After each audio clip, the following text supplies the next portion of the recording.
This is Shopify Masters, the e-commerce marketing podcast for ambitious entrepreneurs. It's powered by Shopify, the easiest way to sell online, in person, and anywhere in between. To get an extended 30-day trial, visit shopify.com/masters.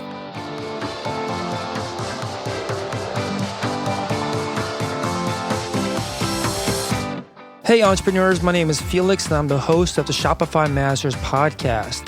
Each week we put out podcast interviews with successful e-commerce entrepreneurs or experts to give you inspiration, motivation, and actionable tips to increase your traffic and sales so your store can generate the sales you need to live the life you want. In the last episode, CJ Force from the feelgoodlab.com explains how they were able to get early success when launching on Amazon. On today's episode, you'll learn from an entrepreneur that drove 40,000 visitors a day before ever having a product in inventory. In this episode, you'll learn how to know when you have the right timing for launching a product, how to determine if a PR agency will be a good fit for your business, and how to turn angry customers into rabid fans. Today, I'm joined by Travis Beck and David Fisher from Paracable.com, both co-founders of Paracable.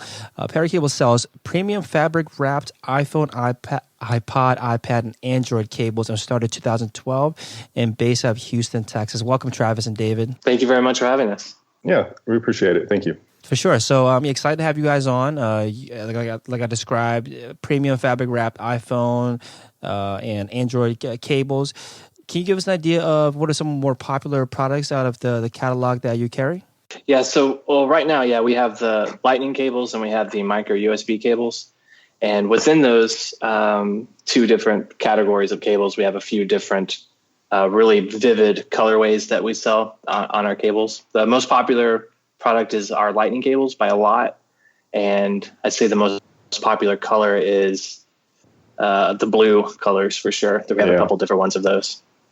Very cool. Yeah, I really like the product because oftentimes I get my cables mixed up, especially if you get the ones straight from the, manufacturer ones that come with the packaging. All white, yeah. Yeah, this is really cool because you can kind of choose the look essentially and never have that issue again. One of the big selling features of our cables that we didn't even realize because we didn't have families when we started it is people with large families, they have a bunch of kids and everyone has their own color. So no one argues about which one is mine, which one is yours.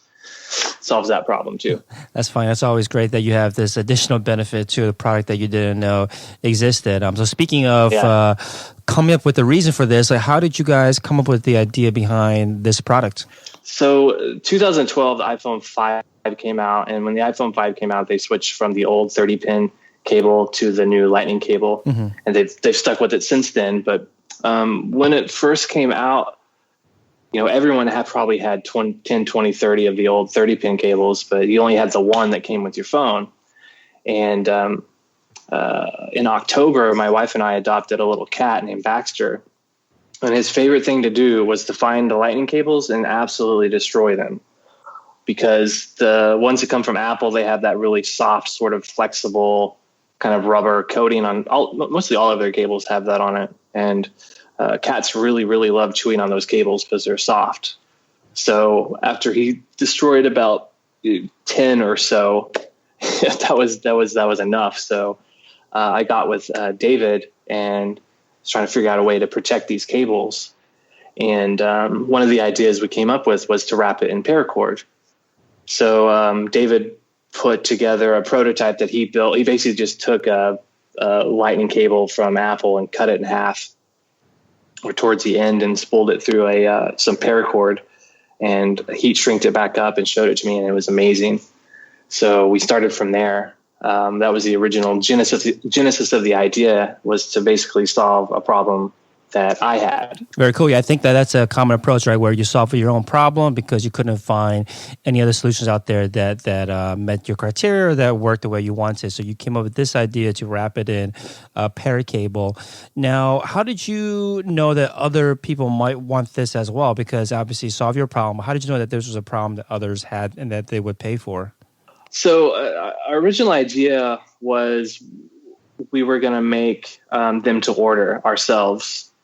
This was before Apple had an MFI program, which we'll get into a little bit later, but we were making them ourselves. David mostly was actually making them, and David had built like a wooden jig to help us solder and seal everything up. So we had basically chosen 10 to 20 different colors of paracord that we had to make ourselves. And I launched the Shopify store and put up pictures of each and set the quantity to 10 of each of them. But we didn't really have any quantity. We're just going to make them to order. So I posted on Facebook to my friends and family, and the answer was crickets. Like literally no one even visited the store. Yeah. I think that's how most people launch, is to crickets, until you kind of figure out how to get your product in front of people. But a couple days afterwards, are you familiar with a week? It was less than a week. The macrumors.com website that was one that I frequented a lot, and I knew a lot of other people did, and this was sort of right up their alley. And I left an anonymous tip, because you can do that on their website, to tell them about a product or a feature or whatever. And I said, hey, paracable.com is making paracord wrapped lightning cables. They're really cool. Check it out. That was on a Thursday afternoon. And that night I got an email from one of the editors at Mac Rumors who was very interested in the idea. And the story went live the next day. And then our lives changed forever. Basically the next day it was insanity. Wow. So I'm assuming all of them were sold out the next day.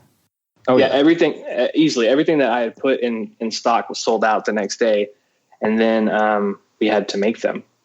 So our initial plan of making a few a week and selling them, sort of like an Etsy thing, was kind of my idea. Just a little bit of extra income on the side. That quickly went out the window, because we were getting 20, 30, 40,000 visitors a day, and it was just insane for a really long time. And we spent the first year just trying to figure that problem out itself right there. So did your product spread to other news outlets, or was it all come from Mac Rumors, these 20, 30, 40,000 visitors a day? So yeah, when a big blog like Mac Rumors posts a story, then there are thousands of other sort of aggregators that will pick up that story as well. So you get traffic from a lot of different places.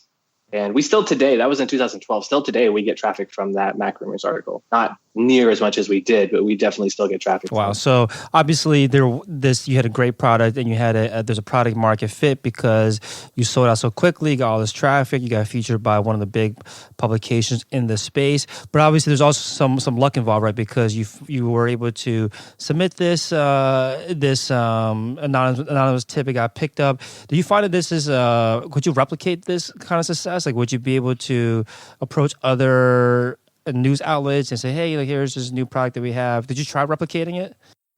I think that if your product is unique enough and the timing is right, it's fairly easy to replicate. But those are all a bunch of different stars aligning for that particular scenario.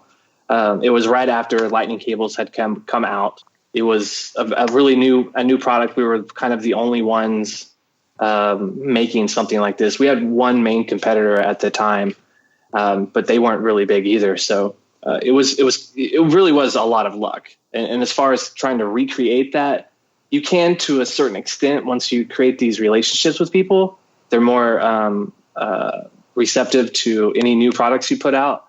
So you can use that going forward. But I wouldn't.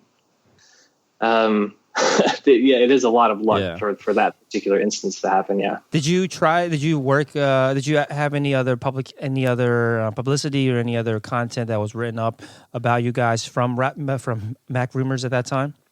We had the one article from Mac Rumors, and then all of the other people who wrote about that article, linking to that article. Uncrate. Have you heard of Uncrate? Yeah, Uncrate. Yeah, definitely. I've heard of them too. Great product photos and great features. So you guys got featured on there after the Mac Rumors post? Yeah, after the Mac Rumors post, a few weeks later, we were on Uncrate in one of their sort of, they do those pictorial layouts of a bunch of different gear to pack when you're going camping or something. And it was one of those camping pictorials. We had a camouflaged paracable back then that we no longer sell because it wasn't that popular. They included the camouflage. And did they reach out to you to feature your product, or was this they picked it up from? Yeah, so Uncrate picked it up. There was a bunch of other ones that aren't as big as Uncrate, and none of them ever contacted us. They just do it. So when you're looking through your website logs, you'll see a bunch of different referrers of sites that you've heard of, but they don't really ever contact you. They just run the blog posts or whatever they're doing. Gotcha. Which is great. It was great for us to have just, random articles written about you. And for that effect, it was, once the Mac Rumor article went live, it was kind of a domino effect of everyone else seeing it from there. Yeah, I think that helps a lot, where you kind of kick off this publicity snowball and just builds on top of each other, because you get validation you essentially get validated that you're a cool story to cover, you're a cool product to cover by one big publication, and a lot of people are much more likely to, quote unquote, take a risk on covering you. Correct. Yeah. So that was pretty good validation that we had a good product, and there was a good market for it. Mm-hmm. So from there, it was all about figuring out how to run a business, because neither one of us have ever done this before, and then B, how do we ramp up production to meet the demand that we don't even know what the end of it is yet. Mm-hmm. So you mentioned that one of the keys now, looking back on getting this publicity so easy, was to not only have a unique product but also get the timing right. Like you mentioned, the timing was right for you guys because lightning cables had just come out. A lot of people are learning about them. A lot of people are finding out about these kind of accessories that people are selling based on these lightning cables.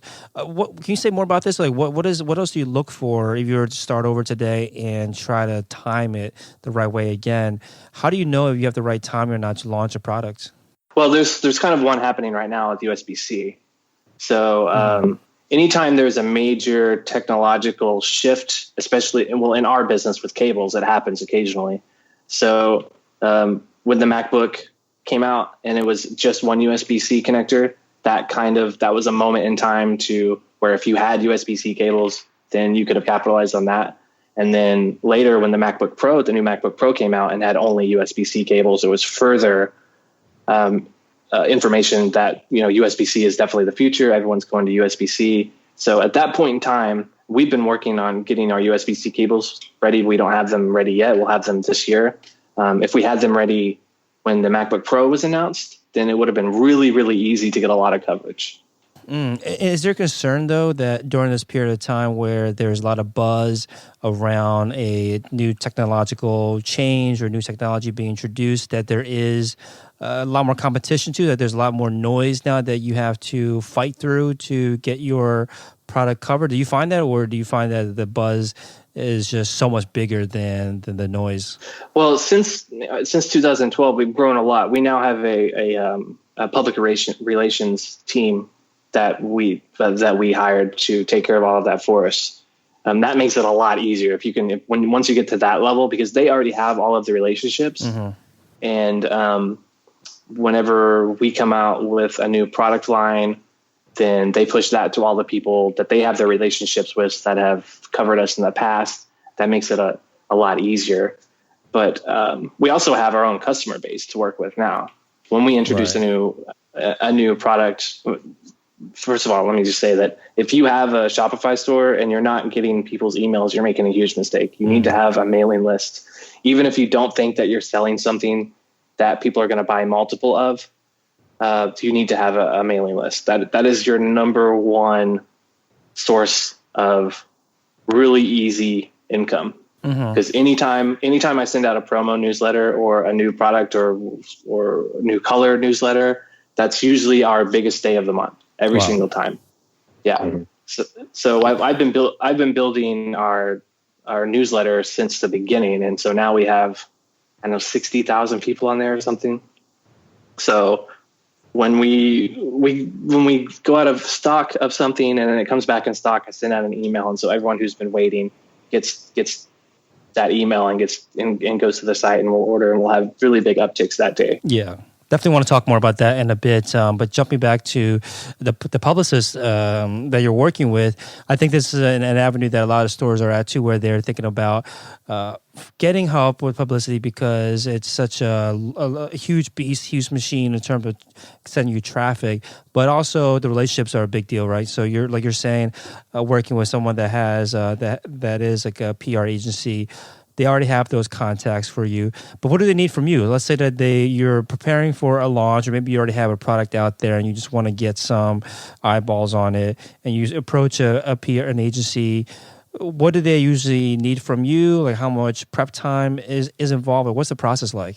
There's kind of an introductory phase where they need to see if your product fits with the sort of niches that they handle. And also, as a business, you need to make sure that they're able to handle your niche, that they're familiar with it and they have the contacts for that niche. That way, you know that they'll have placement for you. So the first part is finding out whether you're both a good fit for each other, and they'll ask you questions kind of like what you're doing right now, is figure out what your story is, where you've come from, what your plans are. And then my biggest problem with pulling the trigger on that is I kind of kicked the idea around for a long time, and it is kind of expensive, but they have to prove their value or they wouldn't be in business. So in other words, if you're paying X amount of money per month for public relations and you don't make at least that much back from the work that they did, then there's no reason for you to continue that engagement. So they're really, really good, as if they've been around for a while, at making sure that they meet the ROI of whatever you're paying them and beyond. So they normally, what you want to look for is you don't want to be locked into a contract from the beginning. If they're going to try and lock you into a 1 year, 2 year contract from the beginning, I would probably steer away from that. Try to say, let's do a 2-month trial period, and so that you can make sure that you're getting out what you get in. But there's always a sort of ramp up period with any sort of PR campaign, because it takes time for bloggers and YouTubers and whoever to get back to them, and then for you to get your samples to them and for them to write the review. So there is a ramp up period that you need to allot for, but really important to make sure that they know your niche and they work within your niche, and they know the journalists and bloggers and people within your niche that are going to get you traffic. Now, how do you determine that? Because you can't just ask them, hey, are you familiar with the niche? And then obviously they're going to say yes. Are there other kind of questions or things you can look at to determine like maybe independently that they are going to be a good fit? Well, what I did is I just asked for reference. I said, give me people that are in this industry. And then I contacted them personally and talked to them about it. Okay, makes sense. So when you get these contacts, these referrals, I guess, that they're giving to you, and you reach out to them, what are you trying to find out? Like, are you asking them, or maybe you can tell me, like, what are you asking these other previous clients of theirs? So what you really want to know is the most important thing with an e-commerce site is backlinks, right? So getting coverage in the local news station on TV is cool, but it's just for a very, very specific time period, and it doesn't ever continue. But when you have a review written about you with backlinks to your website, those are there for a very good long time. And all of that sort of factors into helping you rank higher in Google. And the cheapest way to sell a product is organically by someone searching for it easily. So what you're really trying to do is build up your organic traffic in order to make your costs per acquisition as low as possible. What you're saying too is that PR is not just about getting that exposure, getting your product in front of people's eyes. It can also bolster your SEO by having these backlinks, because Google takes that into consideration. So it's not just about how do we get exposure, but how do we get this exposure that carries on for a long time. And you're saying that to get that, you have to make sure that the PR agencies are able to get you backlinks. Yeah, you want backlinks are the most important thing. You get the short-term burst of traffic, and you get the long-term boost in SEO. I like that. Cool. Makes sense. I never thought about it that way, but you might as well get someone to work for you, not just to get you that exposure, but then also an easy way for people to come back to your store, or easier way for Google to rank you higher because of those backlinks. So in terms of working with a PR agency, what kind of budgets make sense before someone even should consider going that route? Like if you had $1,000 a month advertising budget, does it make sense to hire a PR agency? Can you even afford one at that point? Yeah, it needs to be considerably more than that. Our advertising budget started at around $50 a day or something I played with on AdWords. Mm-hmm. And over the course of a year, that's ramped up to, anywhere total between Facebook and AdWords, you're spending anywhere between $600 and $1,000 a day. Wow. Yeah.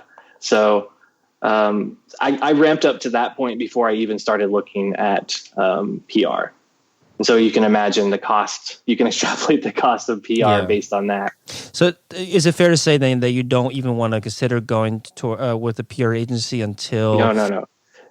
Your number one thing you need to do is get your conversion rate as high as possible with the traffic that you got.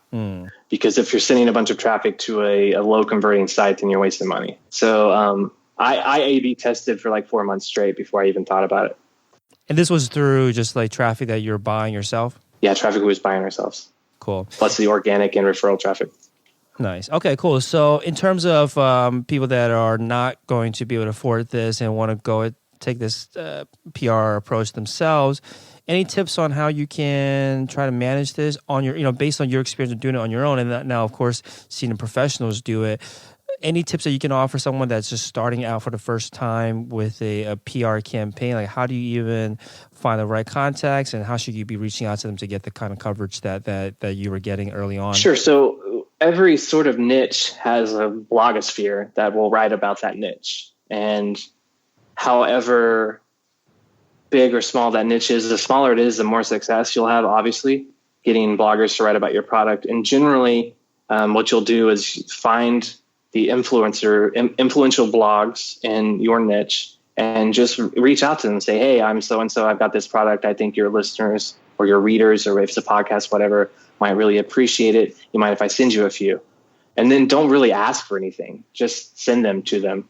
And then follow up a few weeks later and say, hey, did you get the whatever? And if you liked it, maybe write a short review about it. And some of these people, you're giving them an assignment, so they may not want to do that. It's a lot easier if you already have something written or like an outline that you can give them. I've read that helps a lot for them to be able to get the motivation to write about your product if they like it enough. Because we're all, they're just like you and me. They have a day job, and then they're doing this on the side, so they don't normally have a lot of time to spend on it. So try and make it as easy as possible for them. And sending samples is really, that's your marketing budget, is all of the samples you need to send out in that point in time. So these samples that you're sending out, you're saying you don't have any obligations at all in that initial email where you're sending to them. You're just asking, hey, can I send you free products? You're not saying like maybe you can write a review about it if you like it or not. You're not even mentioning anything about what they might have to do in return. Yeah, I would phrase it more as like, I appreciate your content, and we have this thing that's really cool that your listeners might also like, and you mind if I send you some, and kind of leave it there. And sometimes they'll just write it on their own. Sometimes they'll come back to you and say, hey, these are really great. We wanted to write about it. Can you give us some more information? Instead of trying to start out with a quid pro quo, just be like, I like your content. I want to give you this because we think it's cool. Mm-hmm. I like that. Yeah, because like you are giving a ton right off the bat, right? You're giving them the free product. You're obviously saying great things about them, and not even hinting at wanting anything in return. Because I think people are smart enough to detect, oh, this is like a first, me doing you a favor, and hopefully you do me a favor back. I see what you're saying. Yeah, and then in the bigger niches, they get that all day long from a bunch of different people of just, can I send you this so you can write about it, please? Right. That sort of thing. Yeah, so when you are taking this approach where you are looking for bloggers and influencers to send the products to, that's your only marketing budget, like you're saying. But even when you're working even when you're at a small scale, where you're working this on the side, that can get expensive, right? Having that kind of inventory that you're sending out. How do you become, I guess, selective enough about who you should be sending products to? Or is it something that you just have to pour most of your budget into and not think so much about the expense? I mean, it's easier if you've lived in your niche for a long time. Like for our product, I've been an Apple consumer since for the original iPhone. I've had every single one of them. So I knew the market well, and I knew all of the blogs well, all the publications, the YouTubers. I knew it inside and out. So I knew who to look for to go to. If you don't have that, then you need to spend a lot of time researching and figuring out what that is, and maybe go check out Reddit subreddits on that niche. You'll generally get a really good idea of kind of the top influencers for that. And I mean, it's up to you. You're going to go out and choose who you're going to send samples to. So the only people that will ever receive them are people that you would like to write about them anyway. And hopefully you've done your research and know that their readership or their viewership is generally goes after and purchases what they recommend. And a really good way a metric that I use to find out sort of what their viewership is to look at how many likes they have on Facebook, or how many followers they have on Twitter or Instagram or something like that. And generally, they'll have way more Facebook numbers than they will Twitter or anything else. So Facebook is generally a good metric to see how many people you can possibly reach if they were to write about your product. Mm-hmm. And as you get more and more publicity, it's going to be easier for you to hit those larger, publications with larger followings? Yeah, so there needs to, one of two things either has to happen. One, you have to have a cool enough product for the larger organizations to write about, or there's enough of a sort of buzz, I guess, from some of the smaller publications that they may have come across it before and they recognize your brand, and then they'll write about it at that point. But everyone's different. It's a numbers game. You talk to as many people as possible, and a few of them will say, yeah, sure. But at a certain point, people then start coming to you and asking you for samples. Makes sense. That's when the tables have turned, I guess. So, this publicity that you got, like you're saying, you guys did not have the plans to do this at scale. You're just going to do these made to order, and you only have tens of them ready to go, or we're thinking about how you had raw ingredients or raw material for tens of products, but you had 40,000 visitors per day for a while. Obviously, this changed things for you. What exactly happened then? Because if you only plan to do this on the side, all of a sudden you're getting way more traffic, probably more demand than you could supply for a while. What did you guys have to change about your lives to keep up with this? Well, yeah, David, David did most of that work during that point in time. Yeah. Oh, geez, I don't even know where to start. Well, we couldn't keep up with demand on our own. We decided that in the first 2-3 weeks. Would you say that? Sure. Yeah. Right after that, we started. Where did we go first? Well, we started looking into manufacturers. Locally. Here locally, that's right. Not really manufacturers, just kind of assemblers, because we weren't making an Apple certified product at that point in time, because the MFI program didn't include Lightning yet, and we didn't even know about the MFI program. So we were looking for someone to take over what we were doing, which is basically assembling them, soldering them, and all of that stuff. And I found a local company here in Houston that seemed to be up to the task, and they did it for a couple months, David? Was it? Maybe a month and a half. A month and a half, and then they quit. Well, we had to force them to quit, basically. Yeah, they weren't doing it nearly as well as we were. So then we still had all this traffic and still had all this demand, but had no way to fulfill the demand. And at that point in time, I'm also an app developer, so I had all of the iOS betas. iOS 6 beta was out, and in the iOS 6 operating system is when they first started giving you that notification that this may not be a authorized accessory and may harm your phone. Remember, you know what I'm talking about? The non-certified cables. So I was looking into MFI before that happened, and it was going through the process of becoming a licensee. And then as soon as I got the iOS beta and plugged one of our old cables into it and got that message, I was like, no, we're done. We're not making or selling these anymore until we have MFI cables. Mm-hmm. So we just completely stopped selling them. And went through the process of becoming an Apple certified MFI developer, which is a very, very long process. Yes, let's talk about that. So Apple has this certification program where by getting this certification, you're officially a made for iPhone, iPod, iPad product.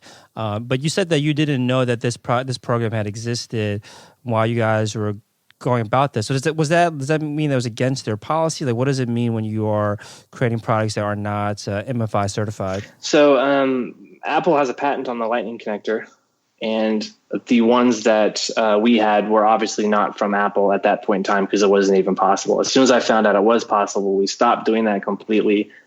And I went through the process of signing up to become a licensee since we're not a manufacturer ourselves. And as a licensee, you then have to find an MFI certified manufacturer. And they give you a list through the MFI portal of all of the manufacturers. Now, this is taking a long time, right? Because you have all of this demand, all of this traffic, but then you just don't have anything to sell. So what was, must have been pretty aggravating then. It certainly can be, but we felt we were doing the right thing. We could have continued selling a subpar product, but we didn't, and made money the entire time, but we didn't want to do that.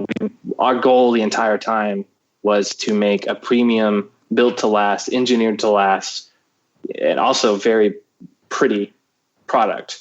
So we stopped doing that immediately, and we missed out on a bunch of sales, and it was frustrating to see all of the traffic just coming through and nothing happening. But we kept the site open. We set up the newsletter so that any traffic that was very interested would sign up to our newsletter. And it's been how long did it take from that point in time until we had inventory again? Over a year. Wow. Yeah, just so over a year. Over a year. Took 2 trips to China, which I guess isn't that bad, considering a lot of Skypes. And then we had a Apple certified manufacturer building our product after many back and forth samples of not getting it right and miscommunication and many hurdles. So many hurdles, Felix, that you have to get through to make it to this point. Yeah, it sounds like a huge journey. So how do you actually become an MFI certified licensee? Well, you get a Bradstreet's number. You go through a credit check. Yeah, for some reason.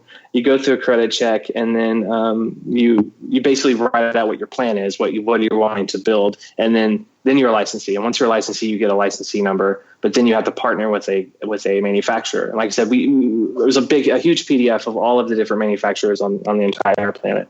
None of them are in the United States. There's maybe 2, but they're not contract manufacturers. They make their own thing for their own brand. All the contract manufacturers, the Apple certified ones, are in Shenzhen, China. So I had a short list of about 10, and we went to China and met. We sent them all the NDAs and everything beforehand, and the patterns, and the samples. And we're expecting them to have samples made by the time we get there. None of them did by the time we got there, but they had some stuff to show us, and we picked the best candidate for the job from the 7 that we visited while we were there, and then they got to work on it. We thought was the best. Yeah, we thought at the time, yeah. So what made you guys decide to go all the way out there couldn't you just say, hey, send us the samples and then we'll decide? Like, what made you feel like you had to go out to the manufacturers directly? Building a relationship, yeah. For them, building a relationship is important. For us, building a relationship is important too. So we're not just some anonymous entity wiring money back and forth. That we know them and they know us, and that we're working together. And we get to go up there and see what the facilities are like and what the conditions are like for the workers as well. Once you get a chance to go to China, you go to China. China is awesome. Business expense for that trip, right? So that definitely makes it much more attractive. Okay, so this MFI program, you have to become a licensee, and then you have to find an MFI certified manufacturer as well. Now, are you going to be paying a premium then for these manufacturers? Because obviously there's a smaller list of manufacturers that are MFI certified than there are of all the manufacturers. So do you pay a premium for MFI certified manufacturer? Yeah, certainly. But you're also paying a license fee for every single cable you make to Apple as well. The the actual individual Lightning connector itself has a microchip board on it, and that actually comes from one of Apple's manufacturers. They send that to our manufacturer to put it together. Oh, wow. Yeah. Okay.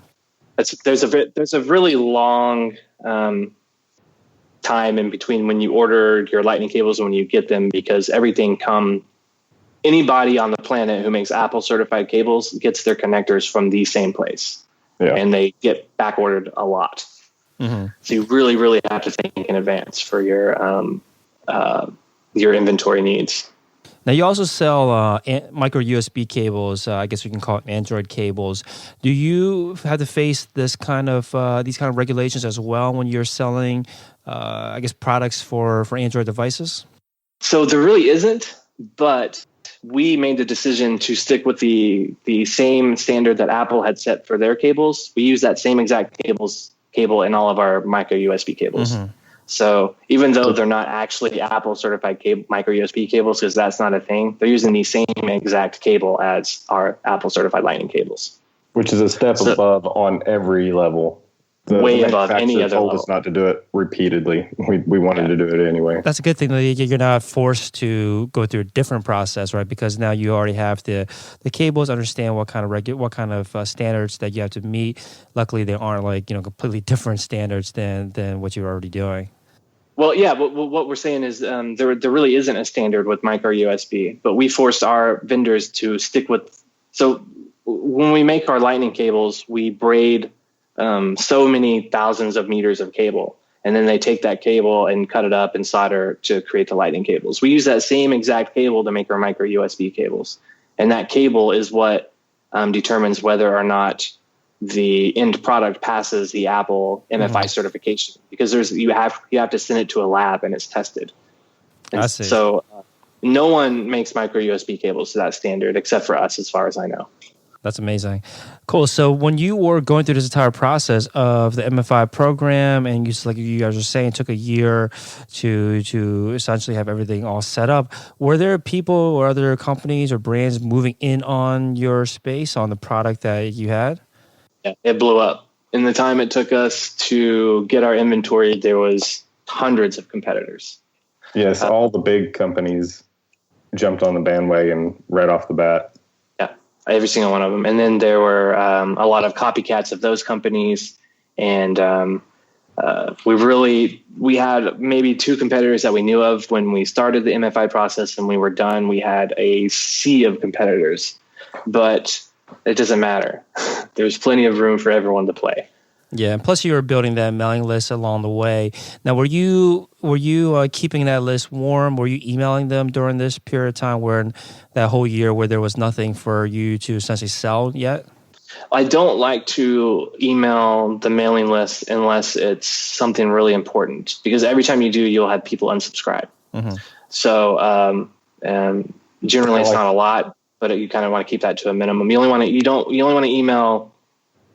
We email very rarely because I want to keep that list building, and I don't want to take advantage of it, per se, as some people do. And I'm sure you've dealt with this as well. Bed Bath & Beyond comes to mind, where they'll send you an email every single day, and you're like, enough, I'm done. So we didn't want to get into that scenario, but we did get emails a lot, and we answered every single email, obviously. And I made occasional blog posts as to a few little updates here and there, but every single time I put in a hard date, it would inevitably be delayed for many reasons outside of our control. I think at one point in time during that order, all of our micro USB cables were done, and we were waiting for our Lightning cables to be done by this particular vendor. And we kept getting excuses every week, weird excuses. And, we're months behind when we thought we were going to get our cables. And it finally came forward that they lost their Apple certification in the middle of our production run. Yeah. So we had to go to our backups and our vendor list, and David convinced them to take over a project halfway and get all this other material from them and find out their vendors and finish it. And it was amazing. It got done somehow. And that was our first order. Was just chaos. Right in the middle of Christmas season too. Yeah, We were right in the hoping to middle. get it in. Yeah, it didn't happen. Wow, that definitely sucks. I mean, I'm seeing on this site too. It says on your site right now. It says where are the lightning cables, and it Oh mentions yeah, that we're you out of guys it. have sold out Yeah, we're out again. of stock right now. Yeah. That's Yeah. crazy. What? I guess can you elaborate on the issue that caused the cables to? I guess the issue with the suppliers, because you basically missed out on the holiday shopping season this year. We sold everything we had left on Thanksgiving Day. Wow. Mhm. Yeah. David can tell you what happened. There's more to that one, but let's get back to that last manufacturer. The first manufacturer, they of course lost their MFI license, and so we had to find the other one. We got that product, sold it, and we were on a good pattern. We were buying and selling product from this new manufacturer quite well, but we what was it, the fulfillment center that we got? Oh man, yeah, forgot about that. We've had a roadblock at every single turn there is. Yeah, So our fulfillment center went to poop. yeah, they went from being amazing. So Felix, I should give you a kind of like an idea of our business. Me and David are the only employees, and we have a fulfillment center that the orders go from Shopify to the fulfillment center, and they pack and ship all of our cables. The first fulfillment center we had was amazing for 6 months, and then suddenly it went very, very bad very quickly. We started getting customers that were getting only one quantity of two that they ordered, or the completely wrong product, or empty packages.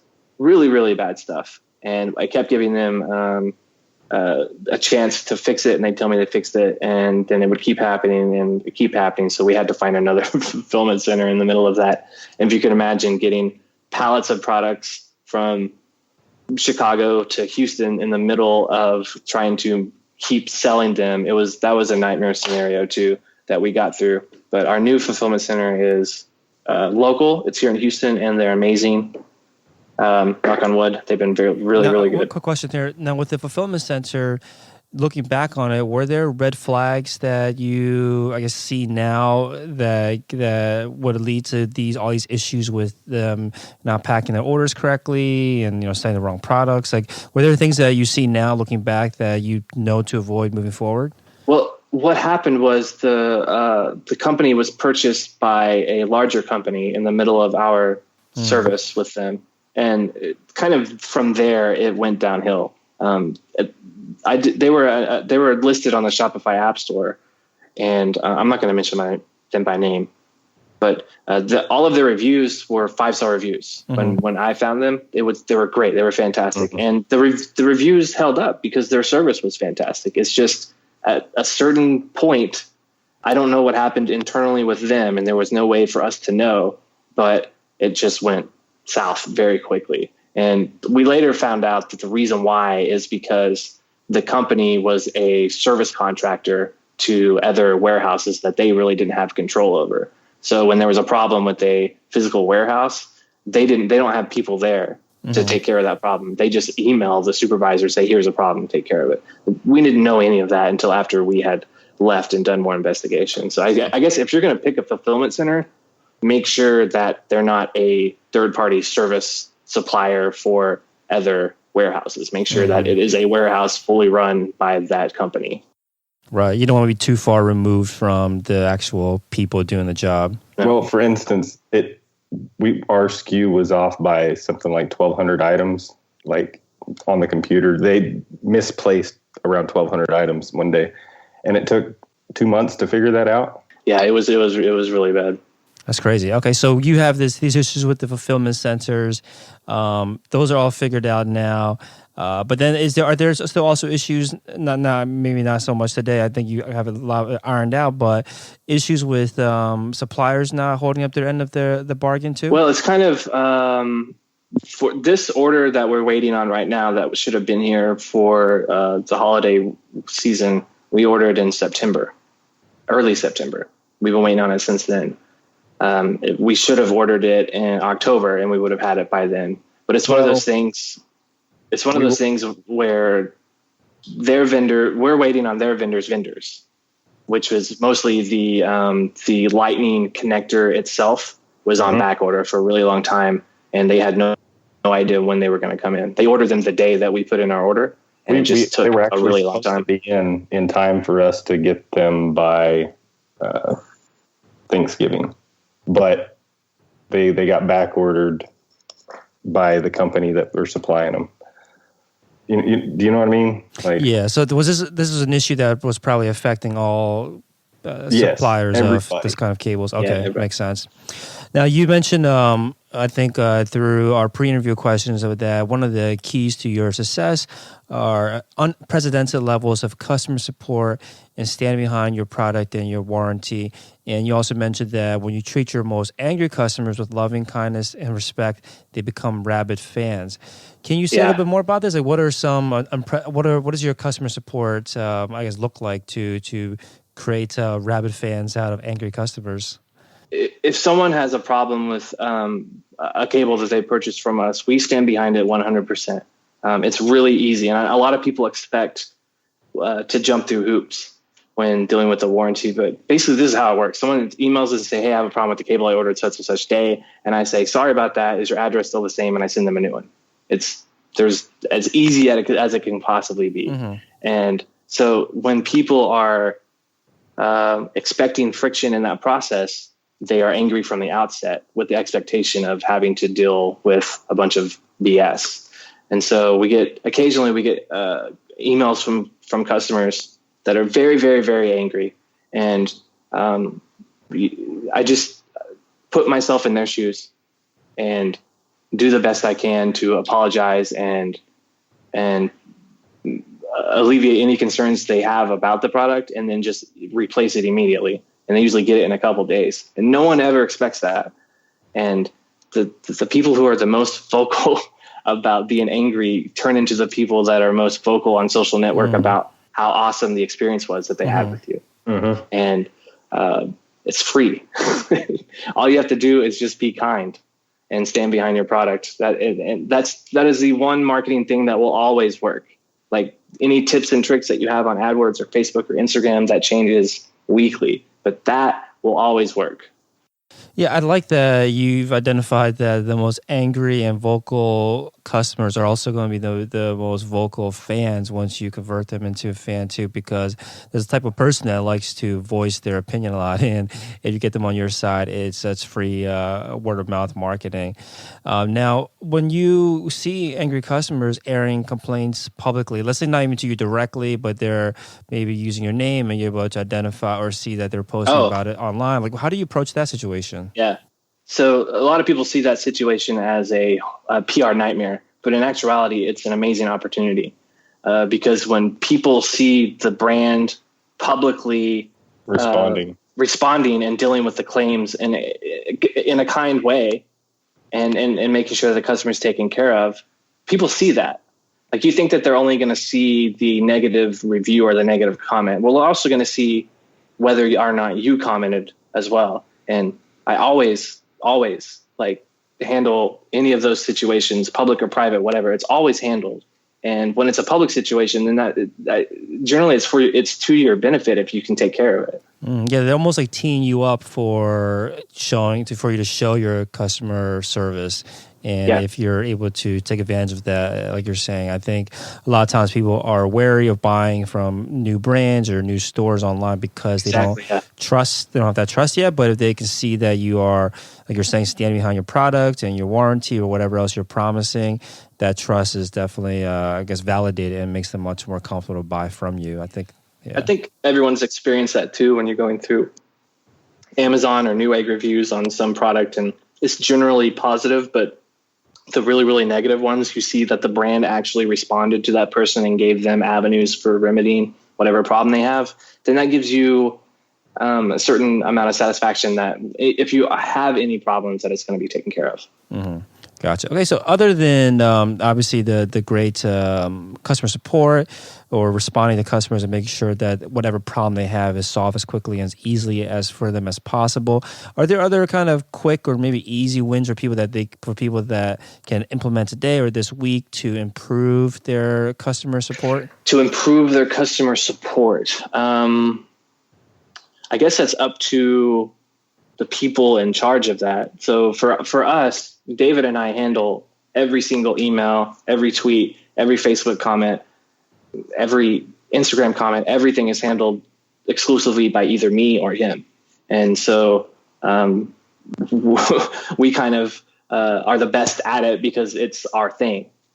And that's probably one of the last areas that I will outsource if I ever do, because it's so important. So I guess you need to make sure that if you're not doing it, whoever you've hired to do it knows your sort of idea around what needs to give and take with the customer. Because basically we just say yes. If a customer wants something, the default answer is yes. We need to find a compelling reason if we're ever going to say no. And generally that's someone is trying to scam us or take advantage of us. And it's really easy to see a lot of the time.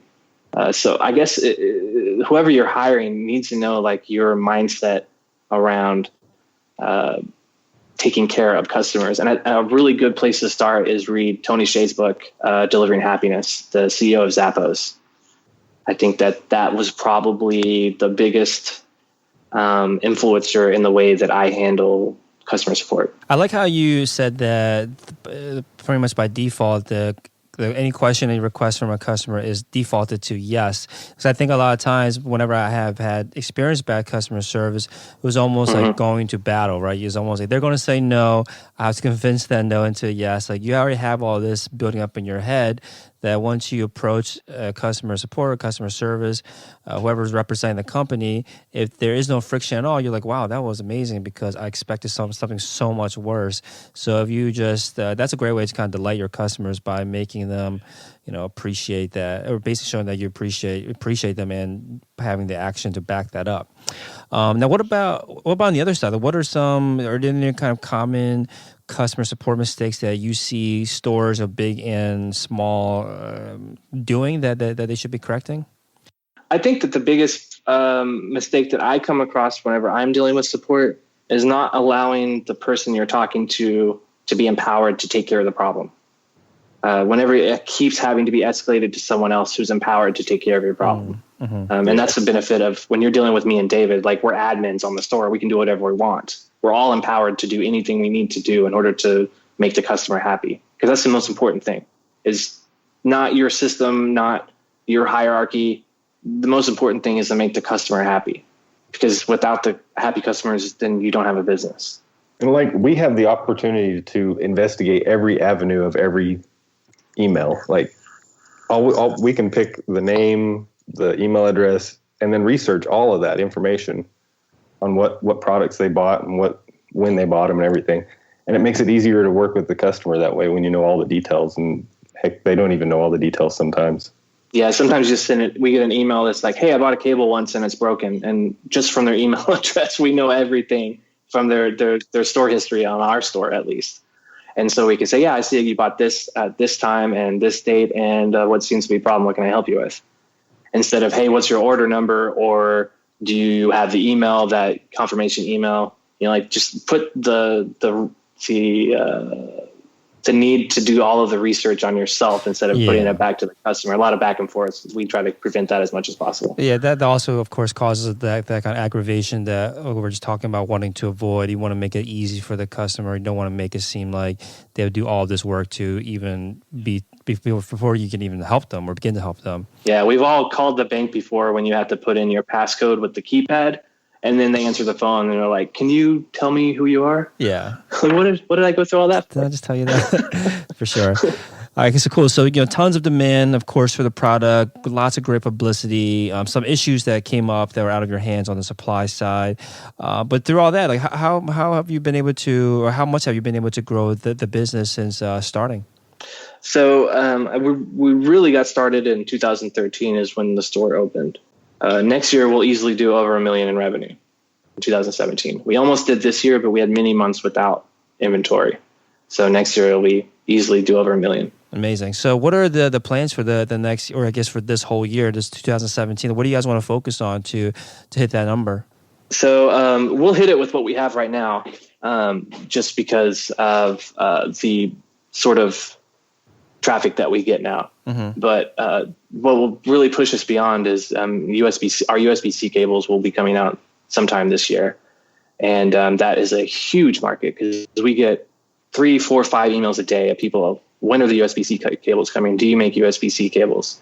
So that's another huge untapped market that we'll be getting into. And we have an amazing customer base of repeat customers that buy them as presents for their entire family, and everyone in their family has one or two. And it kind of blew me away because my initial idea was that this isn't really a repeatable business because once you have a cable, you have a cable. But I didn't realize that people wanted all the cables. They want to collect them all, which is really cool. So we have a lot of the USB-C cables next year, and we have some other ideas that I can't reveal yet that will probably come out this year. I keep saying next year. It's this year now, huh? That's great that your business has turned into to attract the collectibles market, the people that want to just collect everything. That's yeah. They don't need to have a reason to buy your product anymore at that point. Once they begin, I guess feel like they need to complete the collection. So I guess that's what you were saying about how you still collect email addresses even if you don't have a product that you think will have repeat buyers, because you never know. It looks like you have repeat buyers here, or at least you can get the product in front of them enough that maybe they want to collect them all in your case. Cool. So, thanks so much for your time, Travis and Dave. And paracable.com, PARACABLE.com is the website. Anywhere else you recommend our listeners go and check out if they want to follow along with what you guys are up to this year? Sign up to our newsletter. Nice. It could be probably a good lesson for anyone out there that is an entrepreneur to learn about how they're using their email marketing to reach out to these 60,000 people. That's amazing. Cool. So thanks so much for your time again, Travis and David. Yeah, no, thank you. Here's a sneak peek of what's in store for the next Shopify Masters episode. We noticed that people would go to our FAQ page or our shipping information page quite often. So we figured that it wasn't obvious enough because there's so much stuff to look at, and your attention, even when you're online shopping, isn't, maybe you have like 5 tabs open or 12 tabs open. We just wanted to really highlight that so people know there is a free shipping option, and if we spend a little bit more, we will get this offer. Thanks for listening to Shopify Masters, the e-commerce marketing podcast for ambitious entrepreneurs. To start your store today, visit shopify.com/masters to claim your extended 30-day free trial.